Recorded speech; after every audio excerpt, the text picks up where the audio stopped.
So, dear students, a very hearty welcome to this third year Contemporary Western Philosophy Advanced course. Well, the topic that I am supposed to deal it with is Anthropology and Theodicy. That is part of the third year first semester course. So, Anthropology and Theodicy. Ethics will be dealt with in the second semester of your third year. So, in other words, the last semester. So, well, I must honestly tell you something. Now, this is an advanced course. What do you mean by advanced course? Advanced means, well, you had been dealing with this topic in your first year and second year. Put it in a different way. From the beginning of your first year, first semester, second semester, and in the second year, first semester and second semester, in other words, 4 years, you had been reflecting man, God, and man's ethical position and all from a different perspective. That is, from the point of view of different philosophers. Therefore, when we come into the advanced course, well, you need to know how far you have seen about man and what is the definition of man by the different philosophers in the history of Western philosophy. What was the ethical stand the different philosophers said about man's ethical life? What was the different positions taken by different philosophers in the history of Western philosophy regarding God? So, we are going to have philosophical anthropology, ethics, and theodicy. For convenience sake, we have divided into two, namely anthropology and theodicy in the first semester, ethics in the second semester. Now, well, the homework for all of you is going to be this. What is the definition of man according to so many philosophers, as many philosophers you have seen, namely some of them? What is the definition of man according to Plato? What is the definition of man according to Aristotle? What is the definition of man according to St. Thomas? What is the definition of man according to St. Augustine? What is the definition of man according to Bonaventure? Whoever or whichever philosopher you studied in the first year, both semesters, and second year, both semesters, namely started with René Descartes, then followed by Spinoza, then Leibniz, that is rationalist philosophers, then empiricist philosophers, John Locke, Berkeley, Hume, and then a synthesis of it by the transcendental philosopher called Immanuel Kant. His definition of man, clear? Yes. Then we started with idealism, Fichte, Schelling, Hegel, their position, definition of man. And what more could be? Yes, it's a homework. It's very, very important. We look into the history of Western philosophy, we find all those philosophers whom we have seen have defined man from different perspectives. That's something very important. What is the definition of man by Plato? Man is defined as a fallen soul. Yes, there is Ernest Cassirer, image of Logos. Yes, and so many others have defined. So that is, and then secondly, the ethical position of man according to all those philosophers. That is, and then their notion of God, Plato's notion of God, Aristotle's notion of God, St. Thomas' notion of God, and all that is. So it is going to be a recap of all what you have seen in your first year and second year. Normally we have a tendency, what is the tendency? Normally we have a tendency, once the exams are over, you fold everything together, throw it under the pillow. Means throw it away. But then in philosophy you cannot do that, because philosophy is all about thought thinking about itself. Thought thinking about itself. What does it mean? You just imagine. You have studied the early Greek philosophers, Anaxagoras and Anaximander and all that is. What did they ask? What is the ultimate reality? Yes, somebody said, it is air, it is water, and all that is. So, we started thought thinking about itself. And that thought slowly got developed. And thus we have different trends of philosophies.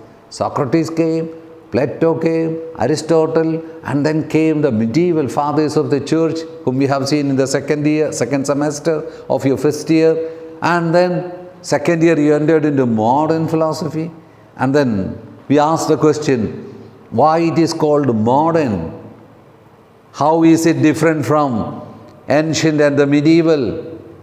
How it will be different from contemporary philosophy?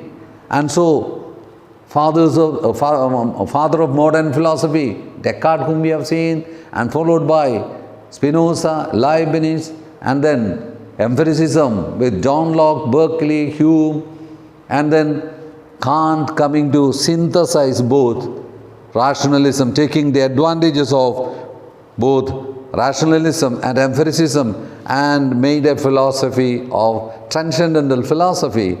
And then comes so many other types of philosophy. So we are going to, in the third year, you have again the history of Western philosophy being dealt with another professor, and my responsibility, my duty is to go into the advanced course, Anthropology, Theodicy, and Ethics. So in other words, man as ethical and religious, that will be the title of the entire course. Man as an ethical and religious. Therefore, we should know first of all, what is the definition of man given in the history of Western philosophy by different philosophers. And then, in what way this man is ethical? What is the ethical theory of different philosophers? Namely, Plato, Aristotle, Thomas, Augustine, Bonaventure, and so many others. As many new you can find, you find, no problem. And then Descartes' notion of man. Yes, you know, remember, what is his definition of man? Man as a body and soul. Yes, a kind of dual nature in man. And so like that, it goes on, clear. And then ethical positions of these philosophies. It helps you. Therefore, summing up the first part of it, what I would say, yes, a homework, a very good work for you. You don't have to go into the internet or anywhere. You only need to go back to your own class notes of first year and second year. Take Plato for example. What is Plato's notion of man? What is the ethical position in Plato regarding man? What is the God notion in man? You don't have to write essays about it. No. Simply, what is Plato? Yes, definition of man. Yes, man as a fallen soul. That much is all about. And then ethical position. And then God notion. Is there a God notion in Plato? Why I say is important is precisely it is become, you have it as a treasury of thought within yourself, so that you can, while dealing with anthropology in an advanced course in the third year, first semester, you can ask a number of questions. How is it different from that? In what way it is related to Plato's notion or Aristotle's notion, and all that is. So therefore, for you, the first semester, homework, a work to be done by you is that, yes, the definition of man according to all philosophers whom we have seen, the ethical notion of all these philosophers, and then the God notion of all these philosophers. You can, for the moment, stop it. Pause it. Started? Okay. Well, anthropology, philosophical anthropology, we have an introduction. The introduction is taken from this particular book, namely, yes, it's a good book for your reference and on Kant and the problem of metaphysics. This is part. I was so happy to go through this book, and so I took the photocopy of it. We could not have the money to buy it. Then photocopy means only 1/5 only will be. So Kant and the problem of metaphysics. Well, here there is a quotation from that book. That quotation runs thus. Well, this is a Martin Heidegger, a translation by Richard Taft, 4th edition. So that quotation is this: no epoch means a yuga, you can in English, in the Indian philosophical sense. No epoch has had as ours had notions so numerous and varied of man. In other words, well, no other yuga or epoch has had numerous notions of man as that of ours. Yes. In other words, in every epoch there was notion of man, and ours is also one of the epochs or yuga or age where we have the definition of man. No epoch has succeeded as ours has in presenting its knowledge about man in such a fascinating and effective way, or in communicating this knowledge as so rapid as an easy way. So in other words, every age had its own notion of man, and this notion is so passionately, effectively is presented by our age, or in other words, our age is in a far better way has represented this notion of man. But yet, it is true that no epoch has known less than ours what is man. So in other words, though we are well advanced in knowing about man, but we cannot say that other ages did not know anything about man. Or we cannot say that we have a better knowledge about man than any other age. In other words, what does it mean? Yes, in every age or in every epoch, people of that age had been reflecting about who man is all about. And we proudly say our age is the best age that has spoken so variedly, differently, at the same time uniquely about man. But we are in no way better than other ages. What does it mean? In other words, every age had been talking, reflecting about man Every age can claim its own credibility, substantiality, authenticity, but in no way we can say we are better than. In knowing about ourselves better than any other age. But never has man assumed so problematic an appearance as he has in our times. So, in other words, one thing is truer, that is, compared to any other age, any other stages of the evolution of man, well, today the topic anthropology has assumed a very great importance. Or in other words, to put it in a simple way, more than any other age, our age is so confused with the knowledge of man. In other words, plenty of definitions and all that is. So that is one thing. So this quote from Heidegger clearly indicates in the first appearance, in the first place, that there has been numerous descriptions about man. So in other words, there are numerous descriptions about man. That's why, in a very polite way, in the beginning I said, well, you should know the definition of man in the history of Western philosophy, starting from Plato, Aristotle and all that is. So there are various definitions of man. And secondly, our times can be rated or estimated as holding the first place in presenting man in an admirable manner. So in other words, no other epoch has a better definition of man than our epoch. Yes, because we have also grown so much in scientific field and in many other areas of life. Okay. And finally, the quote concludes by pointing to the insufficiency of the knowledge of man. Insufficiency of the knowledge of man. Even in our times, who am I? Answer to the question, who am I? Well, the answers are insufficient. Answers are insufficient even in this ultra-modern yuga or age. So that is the point.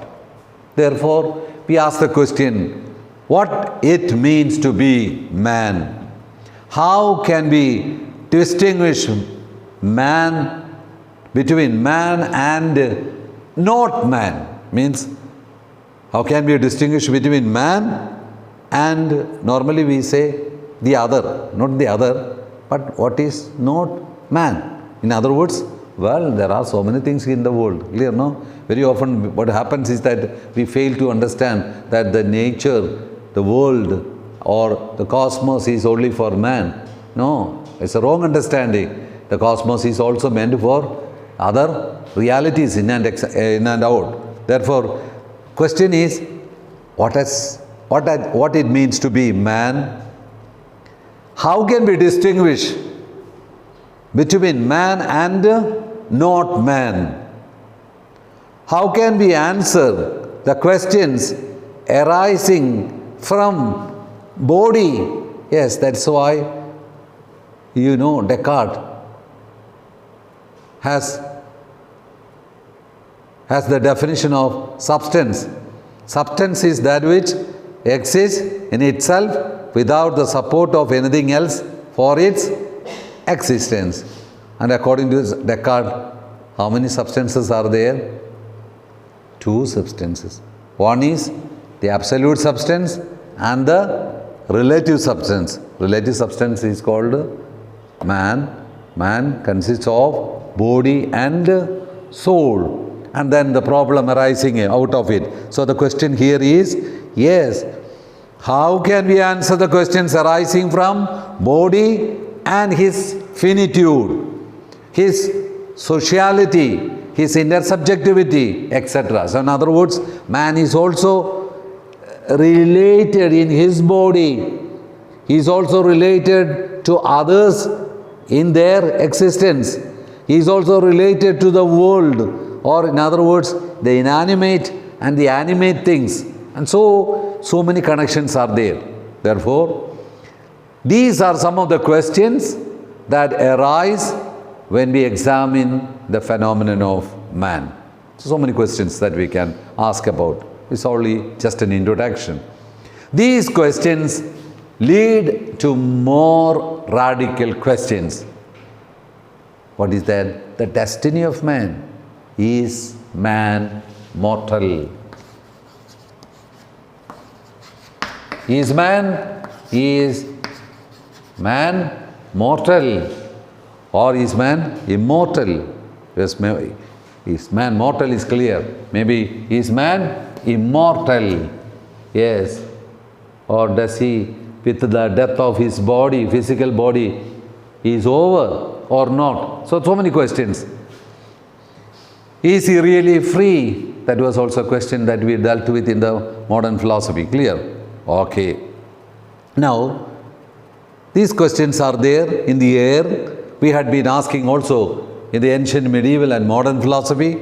Now we are going to ask, what is this man? How is he different from? What is his destiny? Is he free in the contemporary situation? Clear? So hence, our attempt is to find out possibilities in answering these questions. So in other words, in view of this, first, what are we going to do? That's something very important. Therefore, there are so many questions from the beginning, and we are in the contemporary situation. So, how to proceed? The way we are going to proceed. That is, first of all, we give a summary account of the various insights. We give a summary account of what is man. Clear? Okay. Account of the various insights which we find in the course of history of philosophizing.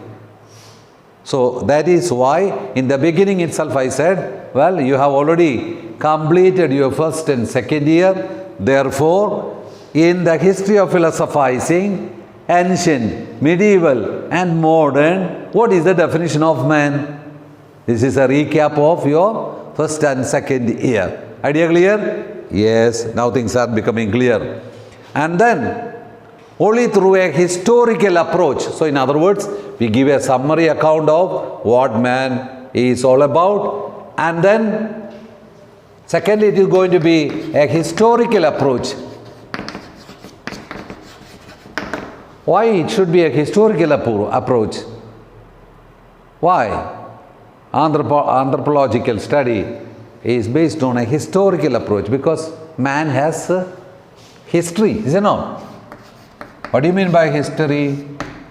Hey, you have a beginning and you have an end. Yes, 1960 or 1985, 1999 or maybe various years that you have. So the historical, so we go with the history, a historical approach, and thus it will be a critical approach. And we don't simply take all what is applied from history, but then it will be a critical approach. So in other words, yes, all that was part of history need not be part of philosophy. Clear? But then what is important is, well, this man is to be studied from his historical point of view. Therefore, historical approach, but this historical approach will be a critical point of view. In other words, we examine the dimensions. So, man is a result of historical evolution. Therefore, we examine the dimensions that have been stressed in the past as in our times. So in other words, we have to go into the history how man was defined. That's why I asked you to prepare your homework will be that. So dimensions expressed in the past, and finally make a synthesis and formulate our vision of man. So in other words, while we go with a survey of the summary of the definition of man, and we go through a historical approach, and that historical approach will be a critical one. After having taken all these with us, we present a synthesized formula of our vision and our vision of our inquiry. So that is what we are going to do in the first part. This is a general introduction, and we slowly enter into some preliminary remarks about man. So that is perhaps that we will do in the next class.